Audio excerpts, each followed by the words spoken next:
Welcome to The Explainer. Today, we're doing something a little different. We're simulating a high-stakes consultant surgery exam. We'll be stepping into the shoes of both the examiner and the candidate to really break down two classic adrenal gland cases. So here's our game plan. We're going to walk through a clinical puzzle, figure out the diagnosis, map out the pre-op plan, and even handle a crisis in the operating room. Then we'll switch gears to a different case before wrapping up with the absolute must-know takeaways for any exam. All right, let's get right into it.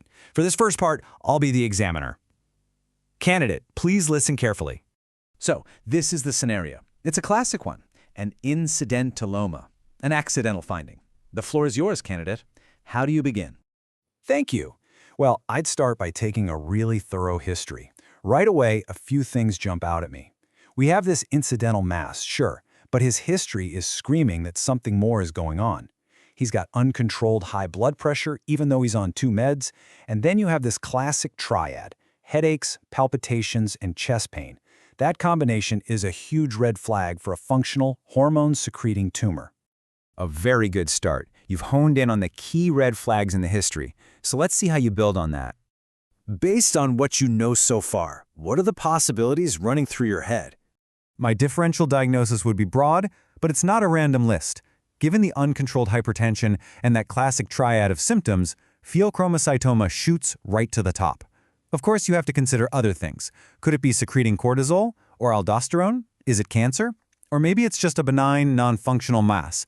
But pheochromocytoma is the one we absolutely cannot miss. Excellent. So you have a prime suspect. Lay out your investigation plan for me. My approach would be really systematic. First, I'd get some baseline labs, just to see where we stand with his overall health. But the really crucial part is the hormonal screening.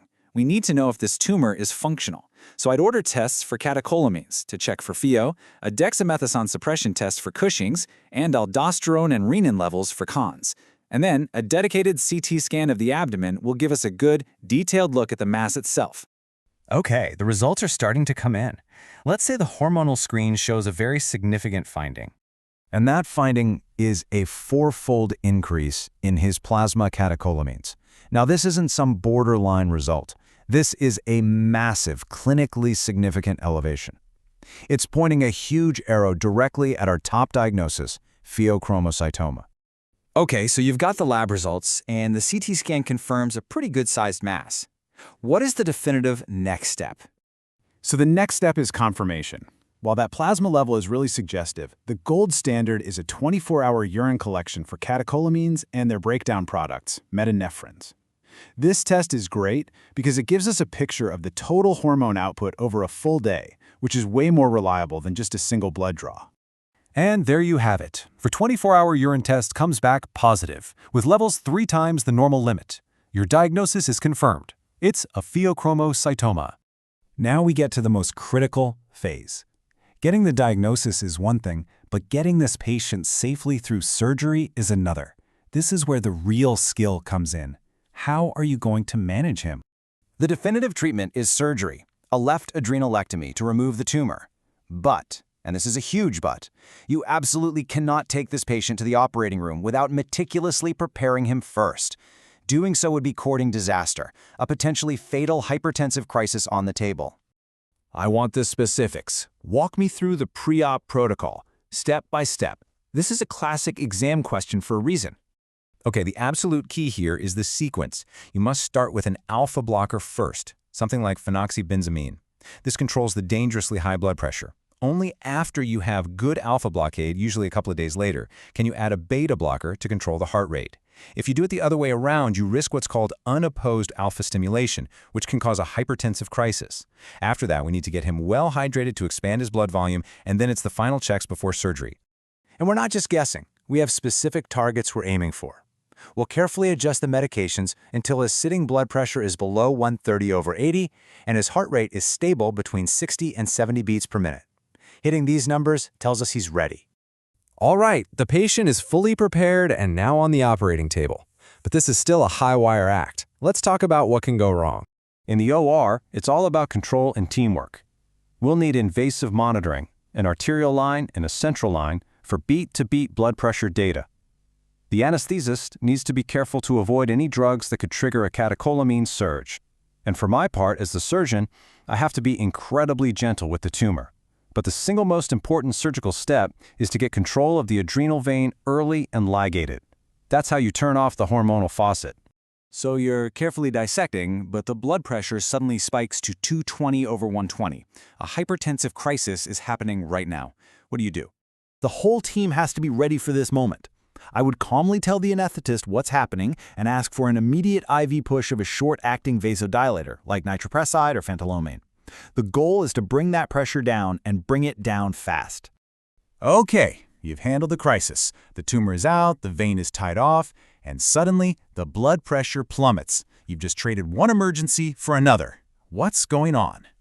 This is actually expected. It's profound hypotension caused by the sudden withdrawal of all those catecholamines, on top of the alpha blockade we gave him before surgery. The management is immediate. I'd ask the anesthetist to give aggressive IV fluids and start a vasopressor infusion, like noradrenaline, to bring his blood pressure back up. Excellent. You managed that perfectly. Now, just to make sure you're not a one-trick pony, let's pivot to a completely different case. Okay, new patient. A 46-year-old woman with a totally different set of problems. Weight gain, easy bruising, excess hair growth, and, again, an adrenal mass on CT. What does this clinical picture suggest to you? This is a classic presentation for Cushing's syndrome, which is caused by too much cortisol.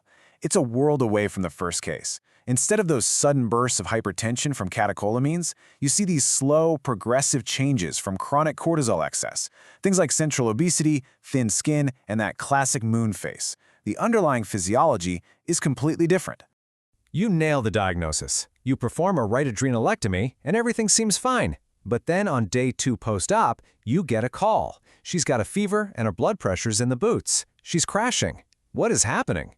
This is an acute adrenal crisis, a true medical emergency. For months or years, that tumor has been pumping out so much cortisol that her other healthy adrenal gland has basically gone to sleep. Now that the tumor is out, the remaining gland can't wake up fast enough to produce the cortisol her body needs to handle the stress of surgery. The immediate, life-saving treatment is to give her a stress dose of steroids, 100 milligrams of IV hydrocortisone, right now. Fantastic! Okay, let's step out of the simulation now. I want to summarize the absolute most critical, high-yield points from what we just discussed. So if you remember nothing else, remember these rules. For pheochromocytoma, the mantra is alpha before beta, and in the OR, ligate the vein first. For Cushing's, you have to anticipate that post-op crash and be ready with hydrocortisone. And a universal rule, never ever stick a needle in an adrenal mass to biopsy it until you've proven it's not a pheo. These are the points that can literally save a life, and they're what examiners are looking for. And this all brings us to a final, bigger thought.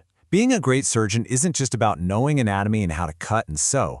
It's about applied physiology under incredible pressure. Understanding these hormonal pathways is what lets you see the crisis coming, prevent it from happening, and manage it when it does. That's the difference between a successful operation and a catastrophe. Thanks for joining this explainer.